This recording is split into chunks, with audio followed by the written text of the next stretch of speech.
মধ্যপ্রাচ্যে চলমান সংঘাত ২৭ দিনে গড়িয়েছে।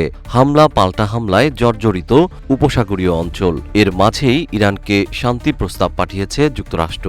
তবে মার্কিন প্রেসিডেন্ট ডোনাল্ড ট্রাম্পের এই শান্তি প্রস্তাব সরাসরি প্রত্যাখ্যান করেছে ইরান। একই সঙ্গে ট্রাম্পের চুক্তি কাছাকাছি এমন দাবিকেও উপহাস করেছে তেহরান। যুক্তরাষ্ট্রের পাঠানো ১৫ দফা প্রস্তাবে পারমাণবিক সমৃদ্ধকরণ বন্ধ, ক্ষেপণাস্ত্রের পরিধি সীমিত করা এবং হরমুজ প্রণালী পুনরায় খুলে দেওয়ার শর্ত ছিল।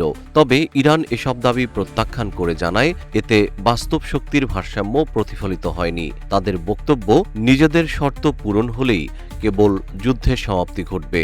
এর আগে সরাসরি আলোচনার দাবি নাকচ করে ইরান যুক্তরাষ্ট্রকে কটাক্ষ করে বলেছিল, আপনারা নিজেদের সঙ্গেই আলোচনা করছেন। অন্যদিকে হোয়াইট হাউসের পক্ষ থেকে বলা হয়েছে, সংলাপের পথ এখনও খোলা থাকলেও শর্ত না মানলে কঠোর জবাব দেওয়া হবে। ট্রাম্পের মুখপাত্র সতর্ক করে বলেন, প্রয়োজনে ইরানের উপর নরক নামিয়ে আনা হবে। এমন পরিস্থিতির মধ্যেই আইআরজিসি একটি ক্ষেপণাস্ত্রে বার্তা লিখে ট্রাম্পকে কটাক্ষ করেছে। সেখানে লেখা হয়, এটাই সেই উপহার যা নির্বোধ ট্রাম্প বলেছিলেন, এবং তাকে উদ্দেশ্য করে বলা হয়, আমাদের এই উপহার গ্রহণ করুন।